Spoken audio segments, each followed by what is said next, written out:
बिस्मिल्लाहिर्रहमानिर्रहीम। अस्सलाम वालेकुम नाज़रीन, आप देख रहे हैं दिलासा। मैं हूं यासिर रशीद और स्टूडियो मेरे साथ मौजूद है सीनियर तज्जियाकार राना मोहम्मद अजीम साहब। नाज़रीन, एक तरफ सुप्रीम कोर्ट ऑफ पाकिस्तान की ऑब्जर्वेशन थी कल के फैसले में कि पंजाब की जो काबीना है वो महदूद रखी जाएगी ताकि निज़ाम को चलाया जा सके। ये अबूरी वज़ीर आला होंगे, वज़ीर आला के इनके पास इख्तियारात नहीं होंगे। तो आज के दिन फिर डेवलपमेंट क्या हुई है? आज के दिन अबूरी वज़ीर आला पंजाब हमजा शहबाज शरीफ साहब ने 63 रुकनी काबीना तश्कील दी है, जिसमें से 59 वज़रा ने हलफ उठा लिया है। 4 वज़रा ने अभी तक हलफ नहीं उठाया, वो भी पार्टी उमूर को देख रहे हैं, वो उसके बाद हलफ उठाएंगे। तो क्या ये उस डिजिट का फायदा उठाया गया है कि महदूद आप रखिए, तो महदूद के लिए कोई डिजिट अनाउंस नहीं किया गया, तो उन्होंने महदूद करते करते ये 63 रुकनी काबीना तश्कील दे दी है। अब 63 रुकनी काबीना तश्कील देने पर बेशतर वकला ये राय रखते हैं, पाकिस्तान तहरीक इंसाफ भी ये राय रखती है कि इन पर तौहीन अदालत लगेगी कि अदालत ने इन्हें कहा था कि आप अपनी काबीना को महदूद रखेंगे, वो इख्तियारात इस्तेमाल नहीं करेंगे जो सियासी और कानूनी तौर पर आपको फायदा दे सकें। तो आपने इतनी बड़ी काबीना जो तश्कील दे दी उस वक्त में कि जब आपके खिलाफ फैसला आने वाला है या आपकी जो मसनद इक़्तिदार है वो खतरे में है, उसका अभी फैसला नहीं हुआ, तो आप इतनी बड़ी काबीना को कैसे तश्कील दे सकते हैं? एक तरफ काबीना की तश्कील है, दूसरी तरफ पाकिस्तान तहरीक इंसाफ की मुतबादिल हिकमत अमली है, और कल को ये समात भी होनी है और कल की समात के दौरान ये फैसला भी होना है, और तीसरी जानिब अदालतों के खिलाफ एक मुनज़्ज़म कैंपेन भी चलाई जा रही है और पाकिस्तान मुस्लिम लीग नून पे उसका इल्ज़ाम धरा जा रहा है कि पाकिस्तान मुस्लिम लीग नून इसकी बैक पर खड़ी है, इदारों पे दबाव डालने की कोशिश की जा रही है। तो इस पूरे सियासी और मुआशी और कानूनी मंजरनामे पर बात करेंगे। राना साहब की तरफ बढ़ते हैं। राना साहब, कोर्ट बेंच की इस्तदा एक तरफ रख दें, आज की काबीना जो तश्कील पाई है और काबीना इतनी बड़ी बना दी कि ये तो वफाक की काबीना से भी बड़ी हो गई, क्या समझते हैं कि इसके पीछे मंतिक इन्होंने क्या देखी? बिस्मिल्लाहिर्रहमानिर्रहीम। अस्सलातु वस्सलामु अलैका या सय्यदी या रसूल अल्लाह, अस्सलातु वस्सलामु अलैका या सय्यदी या हबीब अल्लाह। या सर, बड़ी क्लियर और वाज़ेह चीज़ है। मुझे नहीं समझ आती कि क्यों लोगों को समझ नहीं आ रही और क्यों लोग इसको मज़ीद समझने की कोशिश कर रहे हैं। बड़ा क्लियर है, 3 दिन से पंजाब असम्बली का इजलास ख़त्म हुआ, वोटिंग ख़त्म हुई, वोटिंग ख़त्म होने के फौरी बाद और वोटिंग ख़त्म शुरू होने से पहले आप देखें कि हुक्मरान इत्तेहाद ने अपनी तोपों का रुख जो था वो पाकिस्तान की मोअज़्ज़ज़ अदलिया के तरफ कर दिया हुआ था। मौलाना फजल रहमान की प्रेस कॉन्फ्रेंस आपको याद नहीं है? अताउर तारड़ की प्रेस कॉन्फ्रेंस आपको याद नहीं है? ख्वाजा साद रफ़ीक साहब की प्रेस कॉन्फ्रेंस आपको याद नहीं है? ये अब फैसला कर चुके हैं, मुस्लिम लीग नून ये फैसला कर चुकी है कि हर सूरत में, और ये बाबू जी की हदायत पे हो रहा है कि हर सूरत में अपने पुराने बयानियों को आगे लेकर चलें, अदलिया के साथ तसादम करें, पाकिस्तान के हसास अदारों के साथ तसादम करें, उनके खिलाफ तसादम ज़दा बयानात दें। आज जो जवेद लतीफ़ ने प्रेस कॉन्फ्रेंस की है, क्या वो, मुझे एक पता है जवेद लतीफ़ क्या है? इनके वज़ीर है ना जी, और मियाँ जवेद लतीफ़ साहब इनके वज़ीर भी हैं और मरीम साहबा की टीम के अहम रुकन भी हैं। उन्होंने पहले लाहौर में प्रेस कॉन्फ्रेंस की, आप इस्लामाबाद में की, और उस प्रेस कॉन्फ्रेंस में जो अल्फाज अदा किए उन्होंने, क्या वो काबिले बर्दाश्त हैं? लेकिन जावेद लतीफ़ साहब का माजी भी तो इन्हीं जैसे बयानात से भरा पड़ा है। उनके तो मुतनाज़ बयानात बहुत से आते रहे, जिसपे पार्टी भी कभी कभार, पार्टी के दूसरे रहनुमा भी बैकफुट पे चले जाते रहे कि ये जावेद लतीफ़ साहब का अपना बयान नहीं हो सकता। उनकी रिहाई में किसने किरदार अदा किया? उनकी गिरफ्तारी पे उनके घर कौन सा लीडर था जो नहीं गया? मुझे बता देंगे आप?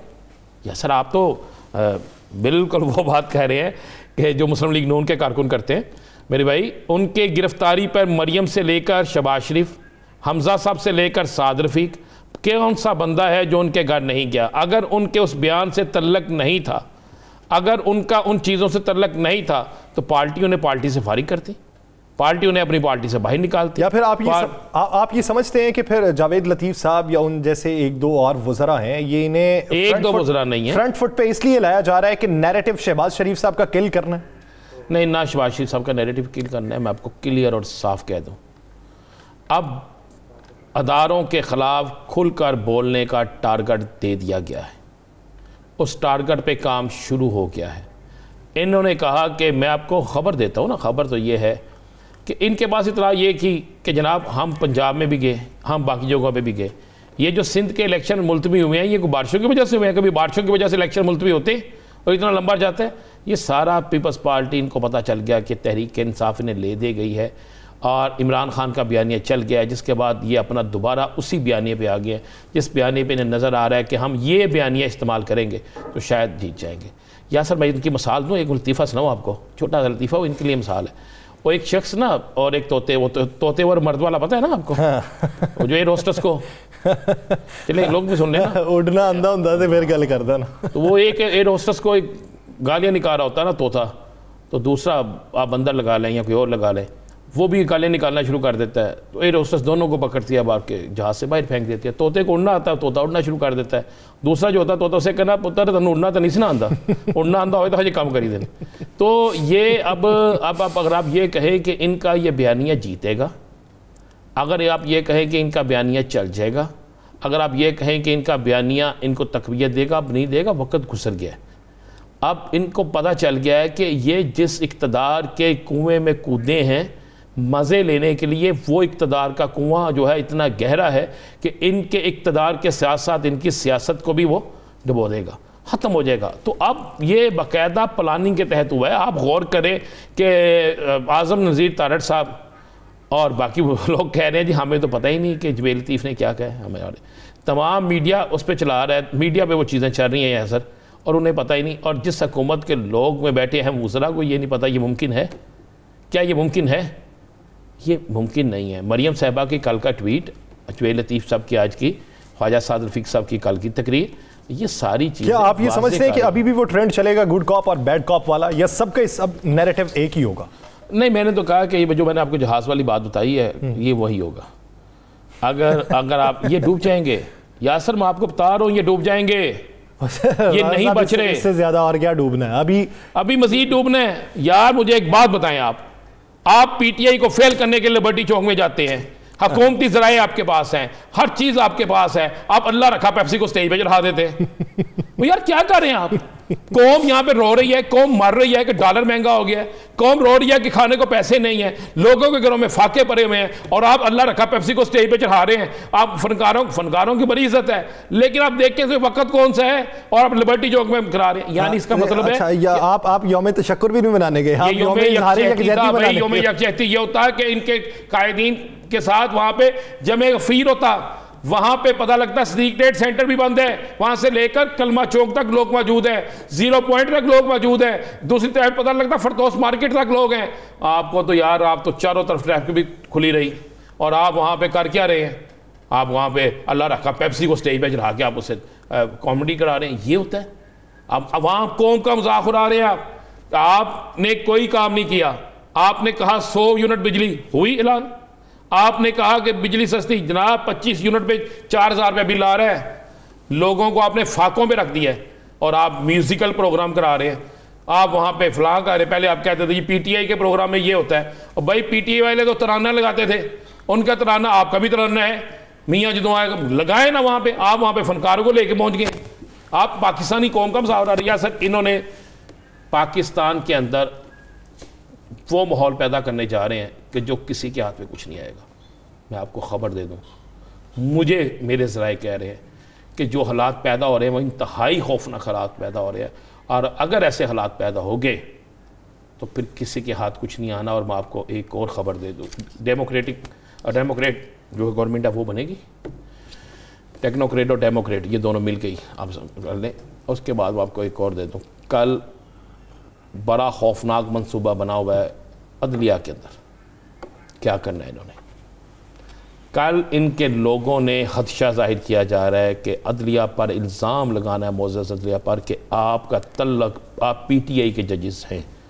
हालांकि पीटीआई लगाना है इल्ज़ाम नहीं, वो तो ट्रेंड चला ना, ये कल अदालत में सामने कहना है, और हो सकता है कल ये फैसला ही ना करने थे, हो सकता है कल वो वहाँ पर इतना खौफनाक सिनेरियो बना दें कि फैसला ना करने दें। वो फैसला ये इनकी मीटिंग में ये फैसला हो चुका है कि किसी सूरत में, मुझे बताएं एक सिंपल सी चीज़ बताएं, कि पंजाब हुकूमत इनके लिए इतनी इंपॉर्टेंट होगी कि मुल्क इनके लिए अहमियत नहीं रख रहा, इनके लिए मुल्क की मुआशी सूरत हाल अहमियत नहीं रख रही। अब तक कोई ऐसी आल पार्टी कॉन्फ्रेंस इनकी हुई है जिसमें उन्होंने मुल्क की मुआशी सूरत हाल पर बात की हो? इतना जोर उस पर लगा लेते, इतना जोर डॉलर की कीमत कम करने पर लगा लेते, इतना जोर कराची को बचाने पे लगा लेते, जनाब आप कराची में, आपको पता है ना, पानी का बहरान पैदा होने वाला है, आपके मुल्क के अंदर गंदम का बहरान पैदा होने वाला है, लोगों को खाद नहीं मिल रही, ये आने वाले दिनों में जो हालात पैदा होंगे, ये बिजली के बिल आने शुरू हो गए हैं, आप देखेंगे लोग खुदकुशियाँ करने पे चल पड़े। तो ये वहाँ पे अपने इक़्तिदार को बचाने के लिए कर रहे हैं, ये वो काम करने लगे हैं। जरदारी साहब के बारे में की कहते हैं, जरदारी साहब के बारे में बात होती है ना, मुफाहमत के बादशाह हैं और किसी भी वक्त में वो किसी को भी राम कर सकते हैं और एक मेज़ पर ला सकते हैं। लोग अब ये बातें करना शुरू हो गए हैं कि अगर वो मुआशी सूरत हाल के ऊपर तमाम स्टेक होल्डर्स को मिलाने के लिए काम शुरू कर दें तो हो सकता है कि उनकी ज़िंदगी में नेक नामी में मज़ीद इजाफा हो जाए। सर मैं तो कहता हूँ अगर प्रोड्यूसर साहब अगर हो सके तो ज़रा क्लिप ढूंढें वो जिसमें इन्होंने कहा था हम तो डॉलर को इक़्तिदार आने से डॉलर बहुत नीचे ले आएंगे। ये जरदारी साहब ने कहा था ना, बहुत नीचे किसको कहते हैं ये, यानी जो कहते हैं उल्ट होता है। मुफाहमत के बादशाह हैं अपने काम के लिए यासर, मुफाहमत के बादशाह है अपनी इक़्तिदार के लिए। अभी तक मुफाहमत के बादशाह, मुफाहमत के वज़ीर, मुफाहमत के वज़रा ने कुछ किया है कोई एक ऐसा काम जिससे आम आदमी को रिलीफ मिला हो? और मुझे तो हैरानगी होती है कि इनके साथ जो सियासी जमात इत्तेहाद में हैं कि वो किस तरीके से अपने लोगों में जाएंगे, वो किस तरीके से जाके अवाम का सामना करेंगे, वो क्यों कि क्या जाके अवाम को कहेंगे, किस तरह वोट मांगेंगे। या सर मैं आपको बस मैंने अब बता दिया है कि बड़ी खबर यही है कि ये बागी जिसे कहते हैं पुराना बयानिया वोट को इज्जत दो, ये उस पर जा रहे हैं। हालांकि इन्होंने खुद वोट को इज्जत दी होती तो पंजाब में चौधरी परवेज़ इलाही के इक़्तिदार को मान लिया होता। ये उसी तरह हुआ है, पाकिस्तान और अमेरिका का मैच है, पाकिस्तान 186 करके हार गया, अमेरिका 179 करके जीत गया। ये तो ये है ना, ये इसी तरह चल रहा है यासर साहब। ये वोट को इज्जत दो, नोट को इज्जत दो, ये बयानिया चलेगा।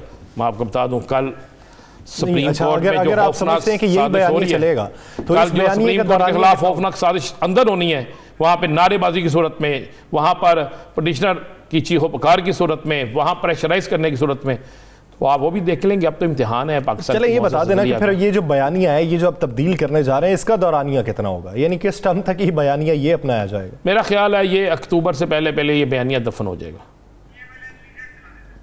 मैं आपको बड़ा क्लियर बता दूँ, ये बयानिया दफन हो जाएगा और ये बड़ा खौफनाक बयानिया नहीं। फिर आप अगर अक्टूबर की बात कर रहे हैं तो फिर क्या अक्टूबर तक आप कोई तब्दीली देख रहे हैं? बहुत बड़ी तब्दीली देख रहा हूँ, बहुत बड़ी। इंतखाबात की सूरत में या किसी और? मैं कह रहा हूँ बहुत बड़ी तब्दीली देख रहा हूँ। सारी चीज़ें आज तो ना पूछ लें यार, आपने भी अपना वीलॉग करना होता तो हमने भी कुछ करना होता है ना। सारी चीज़ें आज ही ना पूछ लें। यासर साहब बहुत बड़ी तब्दीली आ रही है, आप ये लिख लें कागज़ पे। अक्टूबर जो है ना, अक्टूबर में दिसंबर वाला माहौल होगा, सियासी सर्दी होगी। और सियासी सर्दी या गर्मी होगी? ना सियासी सर्दी होगी। ठीक, घरों में चले जाएंगे सियासतदान जो होते हैं ना, रज़ाइयों में घुस जाएंगे। एक उसकी अवामी नफ़रत की जो रज़ाई होगी ना, जिसमें अवाम नफ़रत करेगी, उसमें घुस जाएंगे। ये देख लीजिएगा, बचेगा एक दो ही सियासतदान, बाकी सब भाग जाएंगे। आप तो फिर वो चौधरी परवेज़ इलाही साहब वाली बात कर रहे हैं, वो जो उन्होंने ये कहा था कि ये चेहरे नज़र नहीं आएंगे। देखें, मुझे जिस तरफ जा रहा है सारी सूरत हाल जो होने जा रहा, आपके पास एक अदारा आपका बचा था कल, उससे भी कल से लेकर आज तक आपने मुतनाज़ बना दिए। वो आपके हक़ में फ़ैसला करे बल्ले बल्ले बल्ले, ना करे तो आप उसको फिर गाली निकालना शुरू कर देते हैं। कौन सा ऐसा लफ्ज़ है जो इन्होंने ट्विटर पे नहीं उनके ख़िलाफ़ इस्तेमाल किया? अब मुझे बताएं, अब FIA साइबर क्राइम किधर है? क्यों नहीं पकड़ते उन अकाउंट्स वालों को? क्यों नहीं पकड़ के सामने लाते? क्यों नहीं उनको सजा देते? क्यों नहीं उनकी गिरफ्तारियां की जाती? क्या उनके हाथ बंद गए हैं? क्या उनको किसी ने रोक दिया है? पकड़े ना, कौन चला रहा है? अगर किसी भी जमात का चला रहा है, पकड़े उसे। अच्छा, जो कहा जाता है कि हमारे मुल्क में सोचने वाले कुछ दिमाग हैं, वो दिमाग क्या सोचते हैं कि क्या पाकिस्तान में मुआशी और सियासी जो बहरान है ये ख़त्म होने का वाहिद हल इंतखाबात हैं? क्या उनकी समझ बूझ में ये बात है? बिल्कुल है। अब इसके लिए मुस्लिम लीग नून तैयार नहीं है, इसके लिए पीपल्स पार्टी तैयार नहीं है, इसके लिए मौलाना साहब तैयार नहीं है। वो कहते हैं हम अवाम में नहीं जाना चाहते, अभी हमारे पास अवाम में जाने के लिए अभी कुछ नहीं है। वो इस पर तैयार नहीं है। अगर वो तैयार नहीं होते तो जो मुल्की हालात, माशी हालात जा रहे हैं, जैसा ये मुल्क को तबाही की तरफ ले जाएंगे। अल्लाह ना करे ऐसा हो, अल्लाह ना करे ऐसा हो, अल्लाह ना करे ऐसा हो। तो फिर जब सख्त फैसले होंगे तो मैं ऐसे तो नहीं आपको कह रहा कि अगर तो ये मान गए तो ये बेहतरी होगी, कुछ ना कुछ किसी ना किसी को हिस्सा मिल जाएगा। अगर ये ना माने तो फिर आप ज़हन में रखिएगा, मैं कह रहा हूँ ना, अक्टूबर में दिसंबर जैसी सर्दी होगी नफ़रत की, यानी सियासी नफ़रत की सर्दी। हुक्मरान जमातों में क्या कोई ऐसी जमात भी है जो फौरी इंतखाबात की हामी हो? सिर्फ मियाँ नवाज शरीफ है, लेकिन नीचे नहीं मान रहे। मियाँ नवाज शरीफ साहब मियाँ नवाज शरीफ चाहते हैं कि ये जो बयानिया शुरू हुआ है ना, ये उन्हीं का है, इसीलिए वो चाहते हैं कि हाँ बिल्कुल अवाम में चले जाए, वो वापस आके इस बयानी को आगे कैरी करें। लेकिन साथ वो ये चाहते हैं कि मैं भी मुल्क में हो। साथ उन्होंने ये शर्त रखी है, अब आपने पूछ लिया बड़ी खबर ना, ये जो अक्टूबर में इलेक्शन के हवाले से बात चल रही थी ना, उसमें उनके पास ये है कि पहले मुझे पाकिस्तान आने दे। तो उनकी वापसी का रास्ता कैसे हमवार होगा? कौन करवाएगा?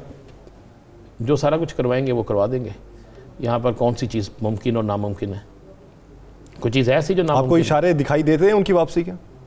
जब कुछ तय होगा, जब ये मामला तय होंगे। तय होते होते तो 2.5 साल गुजर गए राणा साहब। नहीं, आप इलेक्शन के मामला है। अब मैं आपको एक चीज़ दूँ बता, अब सबको पता चल गया है कि जिन खिलाड़ियों को हम लाए थे वो खिलाड़ी जो है वो तो डबल फिगर नहीं क्रॉस कर सके, यानी वो खिलाड़ी चल ही नहीं सकते। उनमें ना कोई बॉलर है ना कोई बैट्समैन है। वो गली मोहल्ले की अच्छी टीम थी, वो यानी सूबों के अंदर वो अच्छी टीम थी, लेकिन वफाक में आके कौमी टीम में आके वो बिल्कुल नहीं। अगर फिर मियाँ साहब से इत्तेफाक किया जाता है तो मियाँ साहब के पास भी तो वही टीम होगी ना कि मियाँ साहब इलेक्शन जीतेंगे तो मियाँ साहब वो टीम लेंगे ना। मियाँ साहब तो सिर्फ अभी पाकिस्तान वापसी की बात कर रहे हैं ना, अभी तो अपने केस क्लियर करने की बात कर रहे हैं। ये जो आज जे लतीफ़ ने बात की है, क्या की है बात? ये जो इससे पहले जो लोग बात कर रहे हैं वो क्या बात कर रहे हैं? यही बात हो रही है ना। अब कुछ साहब पहुँचे हुए हैं वहाँ पे, कानूनी माहिरीन भी वह पहुँचे हुए हैं बरतानिया में। क्या करने गए हैं वो? वहाँ का मौसम देखने गए हैं? वहाँ सैर तफरी करने गए हैं? नहीं गए भाई, वो बाबूजी से बात करने गए हैं, बाबूजी से सारी चीज़ें डिस्कस करने गए हैं। तो यासर ये सारा कुछ इसी तरह चलना है। मैं आपको बता दूँ, आपकी सोच और तवक्को से कहीं बढ़ के मामला चल रहे हैं। नहीं, पीटीआई को ये लगता है, पीटीआई को यकीन दहानी है कि अक्टूबर नवंबर में इलेक्शन हो जाएंगे? इसके अलावा रास्ते ही कोई नहीं है। नहीं, उन्हें क्या यकीन दहानी है या उन्हें ये लगता है कि सूरत हाल अभी मामला चल रहे हैं? मैंने तो कहा कि मामला चल रहे हैं। अगर ये मामला ना हुए और हालात इस कदर ख़राब हो गए जो, अच्छा मैं आपको ये भी बता दूँ, कुछ लोग चाहते हैं हालात ख़राब हो जाए, सियासी लोग। अच्छा, किस किस्म के हालात ख़राब? मुआशी तौर पे हालात ख़राब, खाना जंगी वाली सूरत से तो उन्हें तल्ले की कोई नहीं, उनको गर्ज ही कोई नहीं हो भाई। उनको क्या गर्ज है? मुझे बताऊँ, जितने बड़े लीडर हैं उनमें से कितने लोग ऐसे हैं जिनको ये गर्ज है कि जनाब हमारा मामला, पैसे डॉलर महंगा होने से हमें को नुकसान होगा? है उनको कोई नुकसान? उनके पैसे ही है, डॉलर में फ़ायदा ही उन लोगों को है भाई। ये वो लोग हैं जो ये चाहते हैं कि हर सूरत में मुल्क के सियासी हालात ख़राब हों। जहाँ पर पीटीआई का धरना हो वहाँ पर कोई और आके छापा मारे, लड़ाई झगड़ा हो, अदारों के बाहर एहतजाज हो, खून बहे, हालात इस कदर ख़राब हो जाए जिसकी इंतहा कोई नहीं। फिर पूछ लें, मैं आपको बता देता हूँ, क्या इस्लामाबाद में एक सफारत खाने है, आजकल दिन रात काम नहीं कर रहा? क्या उस सफारत खाने में बड़ी अहम सरगर्मियाँ नहीं चल रही? और जो अहम तरीन सरगर्मियाँ चल रही हैं, तो क्या उस अहम तरीन सरगर्मियों में ये सारा मामला सामने डिस्कस नहीं हो रहे? क्या वहाँ पे सीनियर तरीन वो सहाफ़ी नहीं जा रहे? वो जो सरगर्मियाँ हैं उनके रवाबत किस पार्टी से? उनके रवाबत हुकूमती पार्टियों से हैं, उनके रवाबत बड़े सीनियर सहाफ़ियों से हैं, उनके रवाबत बड़े अहम ब्यूरोक्रेट से हैं, उनके रवाबत बड़े अहम अफराद से है। और वो क्यों कर रहे हैं ये? अगर इस मुल्क के अंदर बिल्कुल ऐसा बहरान पैदा हो जाता है, सियासी बहरान, जैसे आपस में लड़ाई झगड़े, अदारों पे तनकीद, अदारों के बाहर एहतजाज, एक दूसरे को गालियाँ निकालनियाँ, एक दूसरे के दफातर पर हमले करने, एक दूसरे के घरों पे हमले करने सियासी लीडरों के, तो उसके बाद क्या होगा? इस मुल्क की इक़्तिसादी सूरत हाल तो तबाह हो ही रही है, माशी सूरत हाल भी तबाह हो रही है, रहती कसर जो है वो बाकी भी ख़त्म हो जाएगी। फिर उसके बाद आपको पता है गैर मुल्की एजेंसियाँ यहाँ पर जो खौफनाक खेल खेलेगी। ये 3-4 दिन से जो तकरीर, क्यों नहीं किसी ने एक्शन लिया मौलाना फजल रहमान साहब की इस तकरीर पे कि ज़मीन गर्म कर देंगे? क्यों नहीं लिया किसी ने? अदारों को ललकारा क्यों नहीं लिया किसी ने? तलाल चौधरी साहब ने 2 दिन पहले जो बात की है, क्यों नहीं किसी ने उस पर एक्शन लिया? पीटीआई का अगर किसी बंदे ने बात की है, क्यों नहीं उस पर एक्शन लिया? अगर आज मियाँ जे लतीफ़ ने बात किया, क्यों नहीं इस पर एक्शन लिया? लेना चाहिए था ना। अगर आप एक्शन नहीं ले रहे तो लोग क्या समझेंगे? बेबस है। आप कहेंगे इसको नहीं पकड़ा मुझे क्यों पकड़ेंगे, इसको नहीं पकड़ा मुझे क्यों पकड़ेंगे? ये होगा ना बात। फिर हर दूसरा बंदा शुरू हो जाएगा और फिर नुकसान इस मुल्क का होगा। किसी एक प्रेस कॉन्फ्रेंस में, आज आपने कितनी प्रेस कॉन्फ्रेंसें सुनी? किसी एक प्रेस कॉन्फ्रेंस में आपने ये सुना कि हम आवाम के लिए ये करने जा रहे हैं? अच्छा, मुझे ये बताएं, मौलाना फजलुर रहमान ने खामोशी का कुफ्ल किसके कहने पर तोड़ा है या कौन सा मंजरनामा देख के तोड़ा? बाऊ जी की हिदायत पे जी, बाऊ जी की हिदायत पे और बाबूजी के कहने पे सारा कुछ हुआ। मौलाना साहब एक्टिव हो गए हैं। मौलाना साहब को ये भी तो नजर आ गया ना कि KPK के अंदर उनकी वो पोजीशन नहीं बन रही जो वो चाहते थे, नहीं बन रही ना उनकी। कप्तान जब सिंध जा रहा है, कप्तान सिंध में अपनी कंपेन चलाने लगा है। सिंध के बाद कप्तान बलूचिस्तान भी जा रहा है, बलूचिस्तान के बाद फिर दोबारा कप्तान सिंध, फिर पंजाब। कप्तान तो एक दिन में जो शख्स 6-6 जलसे कर सकता है, एक दिन में जो एक ही शहर में 3-3 जलसे करके रौनक लगा सकता है, तो कप्तान तो अब निकला हुआ है। अब ये सारे परेशान है कि हम 12 मिलके भी पंजाब का मार्का नहीं जीत सके। आप मुझे बताएं, मुल्तान वाली सीट पे तरीन साहब, जहांगीर तरीन साहब, यूसुफ रजा गिलानी साहब, मरियम साहबा, राना मोहम्मद अख्तर साहब, सारा मुस्लिम लीग थी, सारी पीपल्स पार्टी थी, क्या बना? जीता कौन? जिसके मतलब टीवी चैनल्स पे कहा जाता वो इलेक्शन नहीं जीत सकते। एक पार्टी का बंदा जीत गया ना, शाह महमूद कुरैशी साहब के बेटे जैन कुरैशी जीत गए ना। जी जी। हारा कौन? हारी PDM। इसका मतलब है पूरे पाकिस्तान पंजाब के अंदर 20 हलकों में सारी PDM का इतना वोट नहीं है सबका मिलके जितना वोट इमरान खान का है। अच्छा, सुनने में है कि ये बड़े सरबराहों का एक टेलीफोनिक रब्ता भी हुआ है, उसमें किस बात पर इत्तेफाक हुआ है? नहीं, मैं नहीं इस पे ज़बान खामोश है तो खामोश ही रहने दें।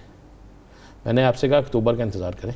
नहीं, ये क्या नवाज शरीफ साहब, जरदारी साहब और मौलाना फजलुर रहमान की बात कर रहा हूं? अच्छा, उनकी बात कर रहे हैं। मैंने कहा शायद जहाँ पे मैं वो उन हलकों की बात नहीं कर रहा, मैं इनकी बात कर रहा हूँ। ये बड़े सरबराह हुए ना, PDM के बड़े सरबराह। बिल्कुल, इनका राब्ता भी हुआ है, इनकी गुफ्तगू भी हुई है और उसी में यह तय हुआ है कि अदारों पे प्रेशर बढ़ाया जाए।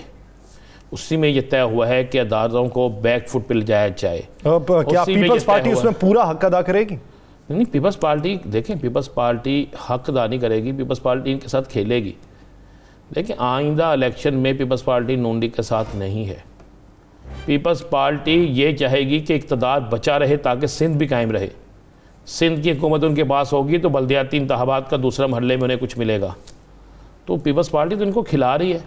जरदारी साहब जो है बड़ी बेहतरीन तरीके से खेल रहे हैं, वो इन सबको खिला रहे हैं जिन्होंने एक वो फैमिली जो पाकिस्तान की सबसे वज़ादार फैमिली थी उसका ये हाल कर दिया। बल्कि मेरी तो दिल कर रहा था चौधरी शजाद साहब से जाके मिलूँ और उन्हें बताऊँ कि जनाब ये मियाँ जवेद लतीफ़ का ज़रा बयान देख लें, ये मरियम साहबा का ट्वीट देख लें। आपने जो कहा था जो सब के किसी सूरत में भी अदारों के ख़िलाफ़ बात करने वालों के हम साथ नहीं हैं, तो अब ये जो अदारों के साथ बात कर रहे हैं फिर कह दें कि आप उसको भी वोट नहीं दे रहे, हमजा को देना चाहिए ना यासर। सही ली तो यही ली थी ना, तो अब जो बात कर रहे हैं अब क्या है? तो यासर ये सारा कुछ है। अब आपको बात बताऊँ मैं, ये परवेज़ लाई के ख़िलाफ़ क्यों है? आप देखें ना, ये परवेज़ लाई के ख़िलाफ़ क्यों है? पंजाब की परवेज़ लाई वज़ीर आला का उम्मीदवार है, शजात कहता है मेरा, हर चीज़ शजात कह रहा है। मैं आपको दे रहा हूँ कि इनके सर्वे के मुताबिक पंजाब की 9 नशिस्तें ऐसी हैं जिन नशिस्तों पे PTI का उम्मीदवार भरपूर तरीके से जो जीता है उस पर काफ लीग का बड़ा अमल दखल है। अब आ जाते हैं वो कौन कौन सी सीटें हैं। नंबर 1 सबसे पहली सीट है, ये अभी आप बाई इलेक्शंस की बात, मैं बाई इलेक्शन की बात कर रहा हूँ जी, और मैं एक है काफ एक सीट इसकी शेखुपुरा की जो नामुमकिन थी जिस पे खुरम विरक सब जीते, जहाँ जवेद लतीफ़ भी थे, काफली के इन्फ्लुएंस से जीते। अच्छा, उसमें काफली, मैं नहीं ये कहता, हाल काफली का बड़ा अच्छा वोट था वहाँ पे। काफली के हैं शकील अताउल्ला विरक, शकील अताउल्ला विरक हैं, ये काफली के हैं जो चौधरी परवेज़ लाई को जिन्होंने जिताने में बड़ा अहम किरदार अदा किया, खुरम मंज हैं। मतलब ये 2 लोग वो थे जिन्होंने वहाँ पे बेइंतहा मेहनत की। हमारे प्रोड्यूसर साहब के पास फुटेज भी होगी उनके जलसों की। शकील अताउल्ला विरक जो है ये काफली का वहाँ पे, खुरम मंज काफली का। फिर आगे चले जाएँ, ये सीट थी शेखुपुरा वाली। अगली सीट पे आप चले जाएँ खुशाब वाली, जहाँ पे रिजवान रिंदावा ने बड़ा अहम रोल अदा किया और वहाँ पे मरियम बोली भी बनी थी परवेज़ लाई साहब के ख़िलाफ़। फिर आगे चले जाएँ वो सीट जिस पे ख़ुद मोनस लाई और उनके ये कज़न गए दोनों, वो थी मेजर सरवर अली। आपको पता ना मेजर सरवर बड़ा लोग कह रहे थे। वहाँ पे नज़ीर जट, चौधरी वजाद साहब के बेटे मोनस लाई, ये गए जाके वहाँ पे जट बरादरी को, दीगर लोगों को इकट्ठा किया। इकट्ठा करने के बाद वहाँ पे वो भी सीट जीत के। उसके बाद आप आ जाए उसकी सीट वो जो साई साहब वाली थी, वहाँ पे काफ लीग ने अपना भरपूर रोल अदा किया। फैसलाबाद में भी, फिर फैसलाबाद में भी भरपूर रोल अदा किया। फिर आप आ जाए लोधरा, उसकी एक नशिस्त जो जीते हैं ये, उसमें भी इन्होंने अपना किया। फिर आप आ जाए जंग, अब 6 सीटें ऐसी थी जिनमें इन्होंने बेहतरीन काफ लीग का हुआ। यानी कि आप ये अंदाज़ा लगा लें कि शकील हो जाए, ताउल्ला बिरक हो जाए, खुरम हो जाए, रिजवान रंधावा हो जाए, नज़ीर जट हो जाए, हालांकि नज़ीर जट पीटीआई का लेकिन काफ लीग से बड़ा अच्छा उनका तल्लक है, वो हो जाए। उसके बाद ये मोनसलाई खुद, अब जब एक सर्वे निकला कि किस तरह ये इतने दिन, उन्होंने कहा जी इसमें काफ लीग का भी ये अमल रहा। उनका उसके बाद क्या होगा, उसके बाद चौधरी परवेज़ लाई अगर बन गया कुछ तो ये ले दे जाएगा, और जब ये ले दे जाएगा पंजाब में हमें खाली कर देगा, मुस्लिम लीग नून के लोग टूट के इसकी तरफ चले जाएंगे। इसी वजह से मुखालिफत का सामना करना पड़ा, इसी वजह से वो फिर उम्मीदवार नहीं बन सके। नाज़रीन, इसी सियासी मंजरनामे में मजीद भी बात करेंगे, एक ब्रेक लेनी है, ब्रेक के बाद आएंगे, गुफ्तगू को यहीं से कंटिन्यू करते हैं, कहीं नहीं जाएगा। Stay with us.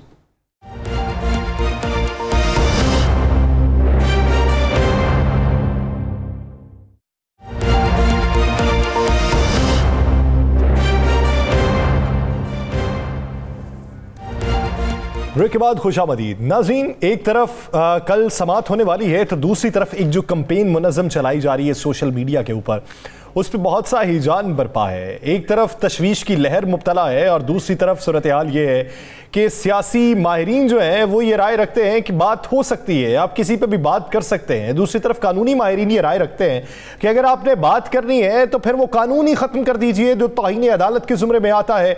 कोई भी मुंह उठा के कैसे बात कर सकता है, कोई भी उस फैसले पे कैसे बात कर सकता है जो अभी ज़ेरे समात है, कोई भी ऑब्जर्वेशन पे बात नहीं कर सकता। अगर आपको एतराज़ उठाना है तो जज के ऊपर एतराज़ उठाने के लिए सुप्रीम जुडिशल काउंसिल का प्लेटफॉर्म मौजूद है, आप वहां पे जाइए, अपना एतराज़ वहां पे दर्ज करवाइए और एक कानूनी तरीके के साथ आप बेंच को तब्दील कर सकते हैं। लेकिन यूं आप एक मुनज़्ज़म कैंपेन चला के दूसरों पे उंगलियां उठा के अपने इदारों के निज़ाम को सबूताज करके अपनी बेहतरी का रास्ता नहीं निकाल सकते, बल्कि गलत अखलाकियात सिखा रहे हैं अवाम को और गलत सियासत का प्रचार किया जा रहा है। तो ये निज़ाम जो है, ये तर्ज सियासत जो है, ये तर्ज अखलाकियात जो है, ये किस हद तक नुकसान पहुंचाएगी, इसी बारे में बात करने के लिए हमें ज्वाइन किया है सदर Islamabad high court bar Shoaib Shaheen साहब ने। शुएब साहब, बहुत मशकूर हैं आपके वक्त के। शुएब साहब, जैसा कि आपने भी एक प्रेस कॉन्फ्रेंस की और उस प्रेस कॉन्फ्रेंस में आपने भी तज़किरा किया और आपने ये कहा कि अगर आपको ये कोई बात करनी है तो कानून को तब्दील करवाइए, लेकिन मौजूदा सूरत हाल में कुछ सियासी कायदीन ये राय रखते हैं कि आप फैसलों के ऊपर एतराज़ उठा सकते हैं, आप बात कर सकते हैं।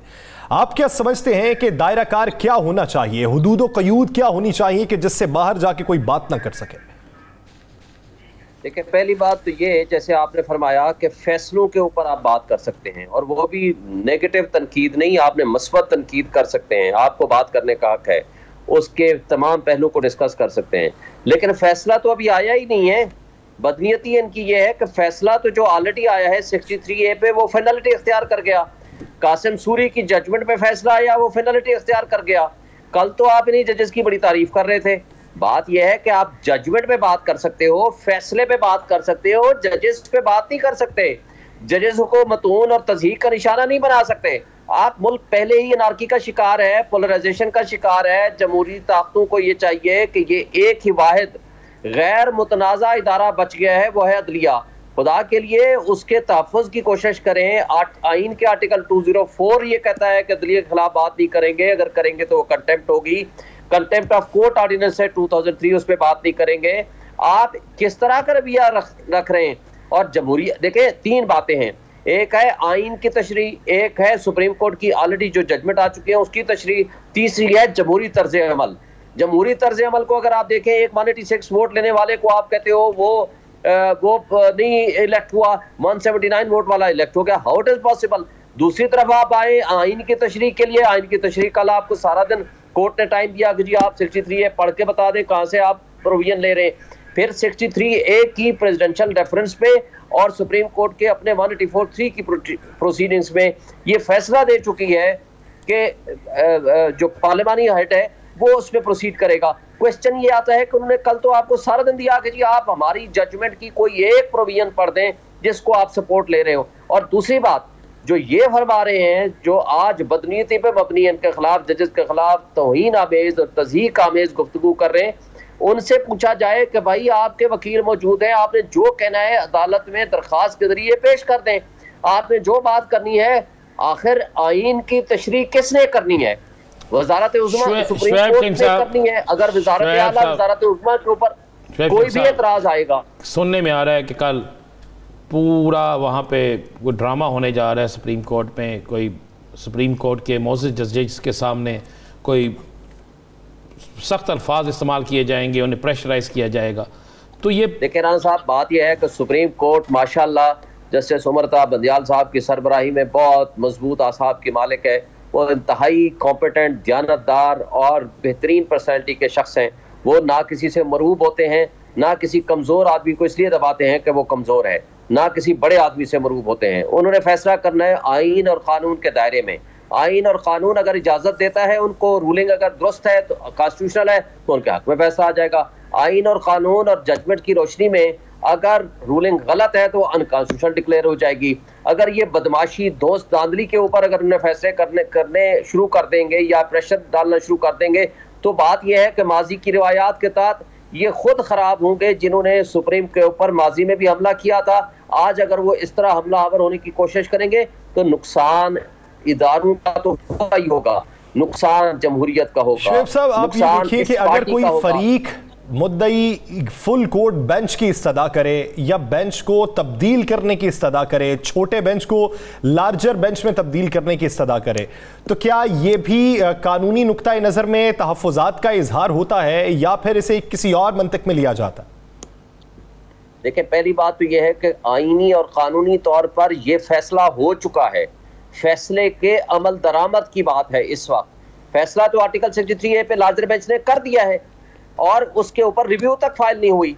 और उसके बाद आप देखेंगे कि ये सिर्फ ये देखना है कि सुप्रीम कोर्ट की जजमेंट का नाम लेके डिप्टी स्पीकर पंजाब असम्बली ने उनके वोट मुस्तरद कर दिए। सुप्रीम कोर्ट ने देखना है कि क्या हमारी जजमेंट का इतलाक उस रूलिंग में दुरुस्त है या गलत है। सिंपल बात है। जहां तक है कि फुल कोर्ट बनाने की दरखास्त, बेशक वो दरखास्त कर सकते हैं, उसमें कोई पाबंदी नहीं है, लेकिन सुप्रीम कोर्ट ने आज तक बहुत रेयर चांसेस होते हैं जिसमें फुल कोर्ट उन्होंने बनाया है। इसके ऊपर तो फुल कोर्ट की जरूरत इसलिए नहीं है कि ये तो जजमेंट ऑलरेडी फाइनलिटी अख्तियार कर चुकी है, आइन वाजे है, सारा कुछ सामने है, इस पे जजमेंट आ चुकी है। अब उसके बाद क्या गुंजाइश बाकी रह जाती है फुल कोर्ट बनाने की? और फुल कोर्ट किस पर्पज के लिए आप बनाएंगे? देखिए ना, फुल कोर्ट बनाने के लिए कोई रीजन देंगे और ये डिस्कशन चीफ जस्टिस साहब पाकिस्तान के वकला जो है वो हमेशा अदलिया की बहाली और जमहूरियत के लिए बड़ा अहम किरदार है आप लोगों का। आप लोगों ने बड़ी कुर्बानियाँ दी हैं, आप डट गए हैं। अब फिर अदलिया पे हमले हो रहे हैं। आज जो मियाँ जवेद लतीफ़ साहब ने प्रेस कॉन्फ्रेंस की, लाहौर में कुछ प्रेस कॉन्फ्रेंसें हुई, कुछ वकला की तरफ से बातें हुई, तो क्या पाकिस्तान के वकला दोबारा अपने इदारे को बचाने के लिए निकल रहे हैं? देखिए, मैंने आज भी बात की है, हमने आज मुतालबा किया है कि अगर ये बाज ना आए तो सुप्रीम कोर्ट को हम रिक्वेस्ट करेंगे कि वो सो मोटो कंटेम्प्ट प्रोसीडिंग्स इनिशिएट करें।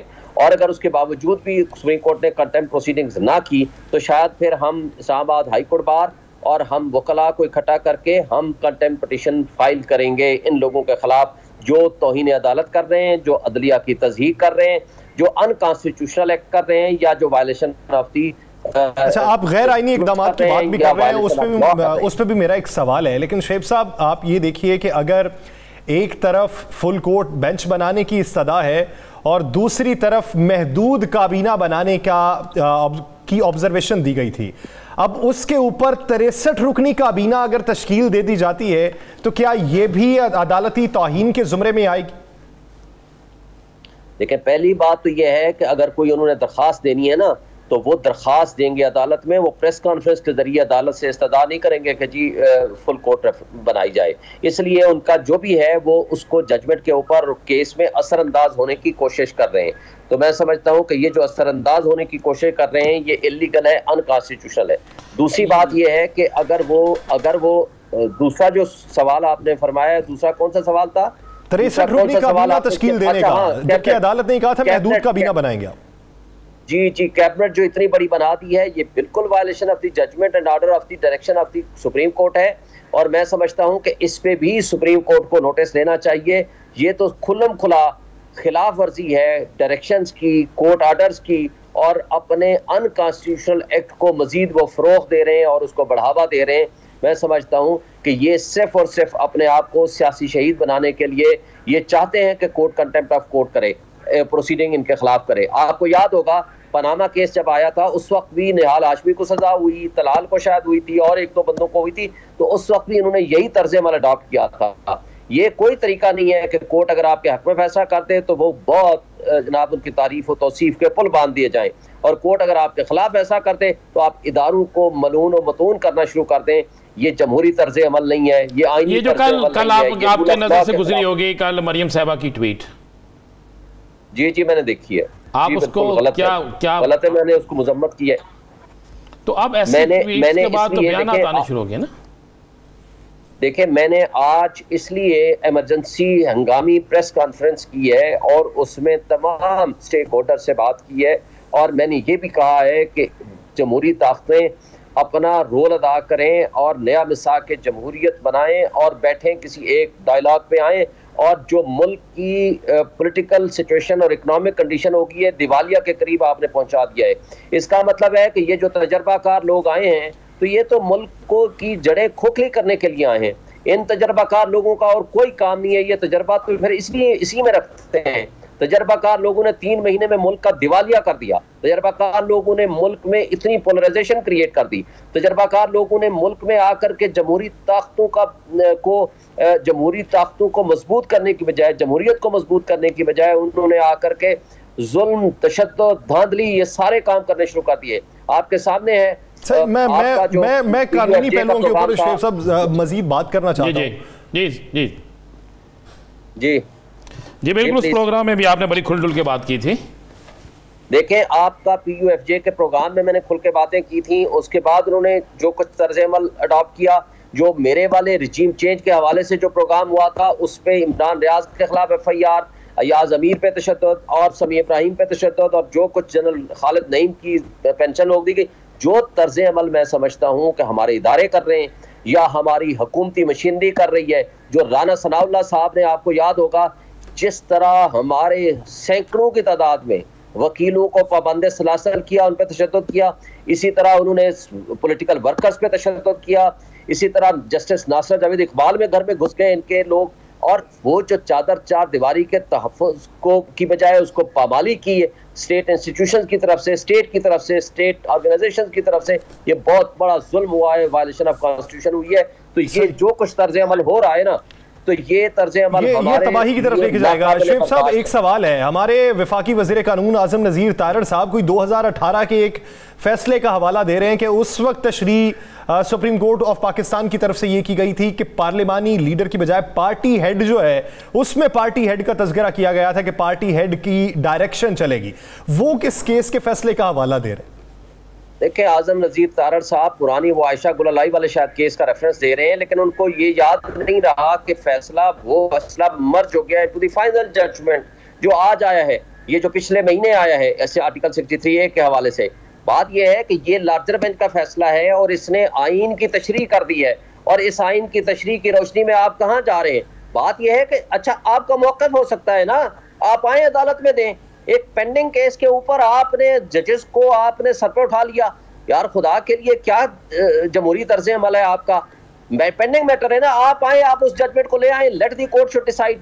आप कोर्ट में डिसीजन तो लेने देना, हम मेरिट ऑफ द केस की बात ही नहीं करते, हम कहते हैं कि आप आए कोर्ट में आकर बात करें, आपके वकील हैं, आपकी इतनी बड़ी टीमें हैं, आप सारे डिप्टी स्पीकर की तरफ से पेश हों, लॉ मिनिस्टर भी पेश हो, जो पेश होना चाहते हैं आए, लेकिन अदालत के अंदर अदालत के डेकोरम को मलूज़े खातिर रख के आप आगे चलें। ये जो तर्ज अमल आपने बदमाशी वाला, दोस्त दांदरी वाला और राना सनाउल्लाह साहब के तर्ज अमल को अडॉप्ट करके पूरी पंजाब गवर्नमेंट और फेडरल गवर्नमेंट चल रही है और तमाम PDM के जो लीडरान है वो कर रहे हैं, यार कहाँ रुकेंगे आप? शुएब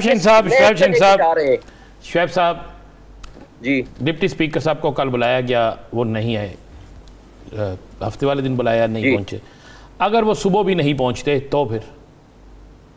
लेकिन पहली बात तो यह है कि अदालत के पास 2 अख्तियार हैं, एक ये है कि उनको गिरफ्तार करा के पेश करा सकते हैं, दूसरा ये है कि वो अपने जो अवेलेबल रिकॉर्ड है उसके ऊपर फैसला कर सकते हैं। दोनों चीज़ें सुप्रीम कोर्ट के रास्ते में कोई रुकावट नहीं बन सकता, और जो रुकावट बनेगा खुद ख़राब होगा, खुद गंदा होगा, पब्लिक की नज़र में, अवाम की नज़र में।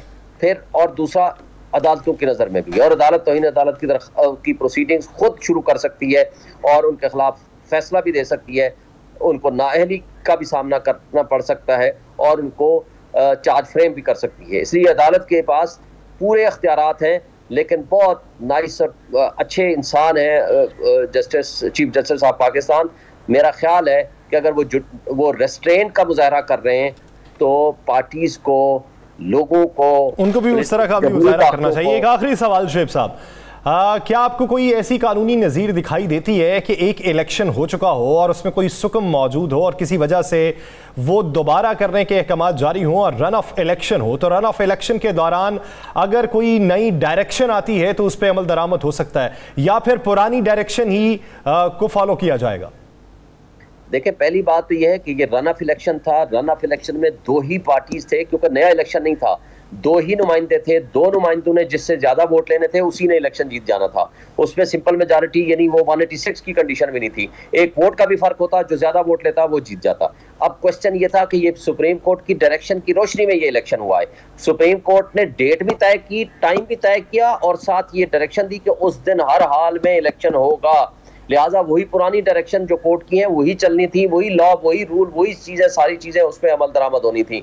ये जो कुछ उन्होंने किया है, ये एक नया, मैं कहता हूँ, शोशा छोड़ा है, गलत तरीक़ाकार अख्तियार किया है, गैर जमहूरी तर्ज अमल अख्तियार किया है डिप्टी स्पीकर साहब ने। इस गैर जमहूरी और अनकॉन्स्टिट्यूशनल एक्ट के खिलाफ, गैर आईनी इक़दाम के खिलाफ मैं समझता हूँ कि एक पटिशन आई है।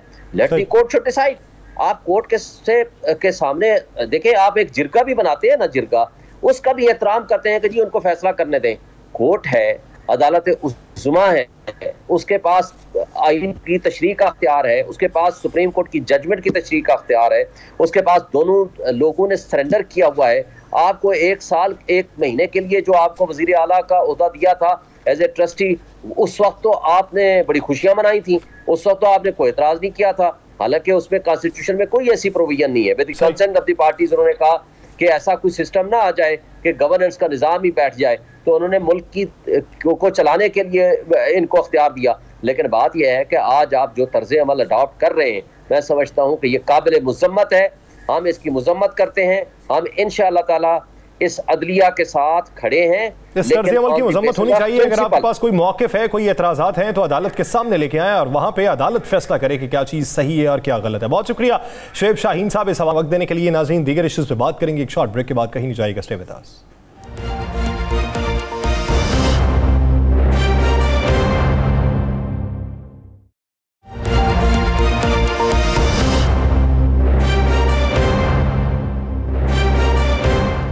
ब्रेक के बाद खुशामदीद। नाज़रीन, पाकिस्तान के सियासी मंजरनामे में पंजाब की जो सियासत है वो इस वक्त टॉप ऑफ द लिस्ट है। पंजाब के अंदर एक सियासी हिजान बर्पा करने की जो कोशिश की जा रही है, पंजाब के अंदर सियासी इक़्तिदार पे कौन, मसनद पे कौन मुसल्लत रहेगा, उस पर बराजमान कौन होगा, इसका फैसला अदालत ने करना है।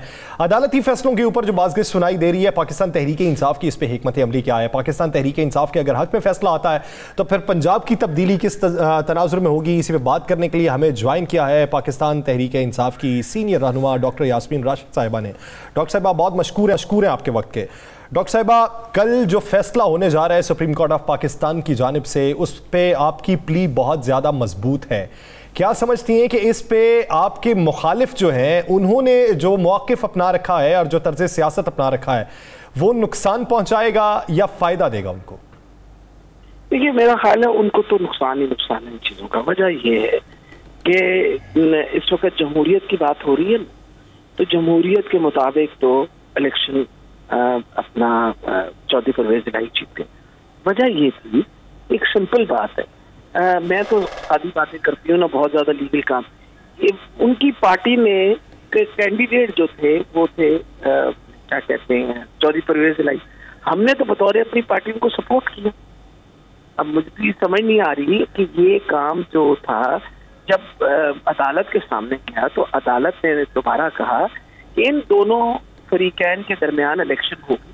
आप यही बात कही ना उनके, दोनों के नाम लेके थे कि, और सुलह सफाई के साथ ये बात के अदालत ने इस बात को भी अपनी अप्रिसिएशन की कि हमने एक मसला हल किया। 22 तारीख को होगी जब एक दफा नताइज आ जाएंगे इलेक्शन के। ये बात क्लियर थी ना कि इलेक्शन आके नताइज आ जाएंगे, उसके बाद तो मेरा ख्याल है जो उस वक्त अदालत ने कहा था, उस अदालत के मुताबिक ये तो रन ऑफ इलेक्शन थी ना जी, कि चल रहा था एक प्रोसीजर, उसकी दोबारा जब काउंटिंग हुई उसके अंदर अपना चौधरी परवेज इलाही जीत गए। तब ये जो मर्जी करते रहे, बात असल में ये है कि ये अपने बौखलाहट के अंदर भी डू नॉट रियलाइज कि ये जो मर्जी करेंगे अपने लिए वो खड्डा खोदे जा रहे हैं और उसमें उसको मजीद खोदते रहेंगे और फाइनली आपको पता क्या होता है, उसी में गिर जाएंगे। डॉक्टर साहब, आज तो बड़ी धुआंधार प्रेस कॉन्फ्रेंसें हुई, ट्वीट चला, ट्रेंड चला, और फिर उसके बाद मियां जवेद लतीफ़ ने भी आज बड़ी खौफनाक प्रेस कॉन्फ्रेंस की। तो आप क्या समझ रहे हैं कि मुस्लिम लीग नून अपने पुराने बयानिए की तरफ जा रही है, अदारों पे प्रेशर डेवलप करना चाहती है और सारी जो हुक्मरानी धाद है वो भी इसी तरफ चल पड़ा है, तो इसके मुकाबले में तहरीक इंसाफ क्या करने जा रही है?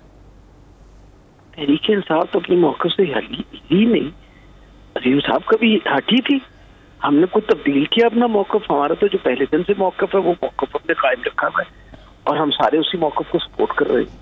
जब हमने बैरूनी साजिश की बात की हम ना उससे वापस न हटे हैं, ना जब हमने कहा कि इंटरफेरेंस होती है अदारों की तो अपने मौकफ से हटे ही नहीं कहीं भी।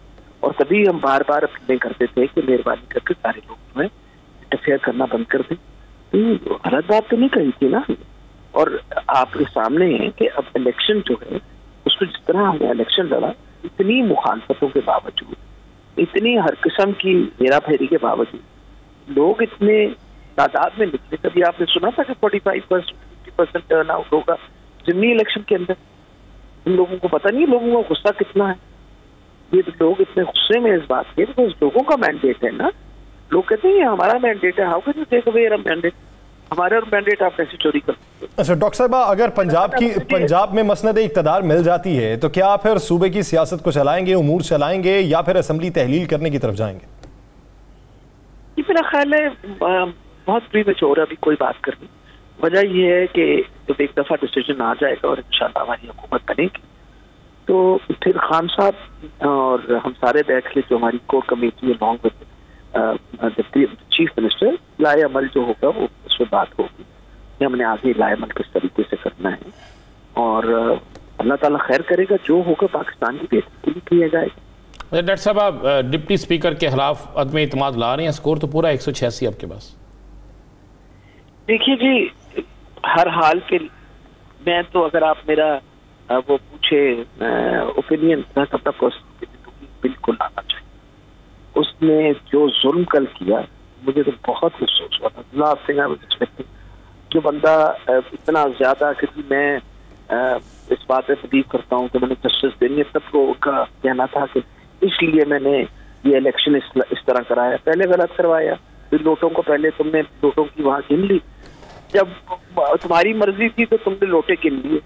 और जब यहाँ वो पार्टी वाले पार्लियामेंट्री लीडर बार बार कहे चले जा रहे हैं, भाई मैंने तो अपने पार्लियामेंट्री अकॉर्डिंग टू रूल सारे लोगों को पता है कि उन्होंने किसको सपोर्ट करना। उस वक्त उनको लोगों का ख्याल आता।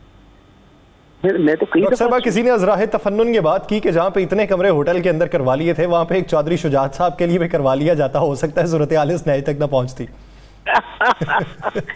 मेरा ख्याल है जी, शुक्र है खुदा का कि वो भी एक्सपोज हो गए। अल्लाह की बड़ी मेहरबानी है। मैं तो अल्लाह से दुआ करती हूँ कि अल्लाह ताला उन सारों को एक्सपोज कर दे। सब वहाँ अल्लाह मियाँ ने इस वक्त कौम के सामने सबको निकाला। डॉक्टर साहब, कल जा रहे हैं आप लोग इस्लामाबाद पेश होने, या आपके वकला ही पेश होंगे? ये इंशाल्लाह जो इस्लामाबाद से करीब लोग हैं वो सारे जा रहे हैं। हम लोग यहीं होगी, मैं तो इधर ही हूँ, और जो हमारे MPs उधर करीब हैं वो जाएंगे सारे सारे, और बाकी वकला हमारे सारे जा रहे हैं। वकला सारे जा रहे हैं, रहनुमा भी जा रहे हैं, और उम्मीद आप यही रख रहे हैं कि पाकिस्तान तहरीक इंसाफ के हक में फैसला होगा। बहुत शुक्रिया डॉक्टर यास्मीन राशिद साहिबा इस हवाले से अपना वक्त देने। नाज़रीन, प्रोग्राम द लास्ट आवर का वक्त खत्म हुआ चाहता है। मुझे और राना अजीम साहब को दीजिए इजाज़त। अपना बहुत सा ख्याल रखिएगा। अल्लाह ने के बाद।